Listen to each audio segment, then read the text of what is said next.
पवन सिंह जिंदाबाद, खेसारिया लड़ना।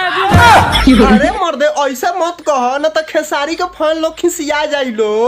आज तक कोई हीरो पैदा नहीं हुआ कि पवन सिंह जैसा कोई गा दे। पवन सिंह पावर स्टार है भाई लो, सच कहल गल बाटे यार। पावर स्टार पवन सिंह के आगे केहू टिक नहीं के सकत। भाई लो, पवन सिंह कहले रहन कि 8वीं 9वीं 10वीं 3 दिन में अपन पावर दिखा द जा।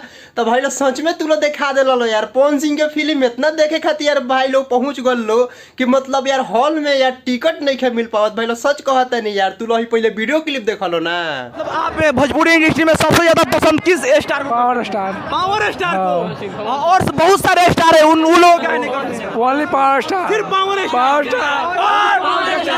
लाल पावर स्टार।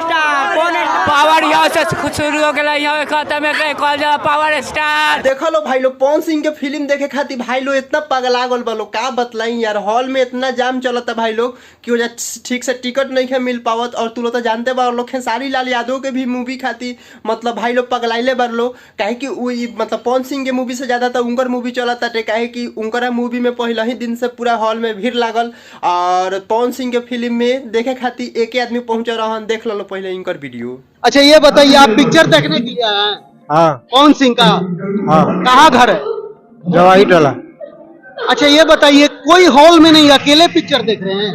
हाँ भाई लोग ऐसा बात नहीं है। काहे कि पवन सिंह के फिल्म मतलब नु तनी लेट से रिलीज भ रहा है। काहे कि खेसारी लाल यादव के फिल्म मतलब सुबह शायद 9 बजे से लाग गए है। पवन सिंह के फिल्म शाम के 9 बजे की शायद 10 बजे से, पता नहीं इतना सही शाम से लाग रहे उनकर फिल्म। यही से मतलब पवन सिंह जानते बा लोग, खेसारी लाल यादव अपना फिल्म के लेके कितना मेहनत करत रन। यही से उनकर फिल्म ज्यादा भाई लोग चल रहा बा।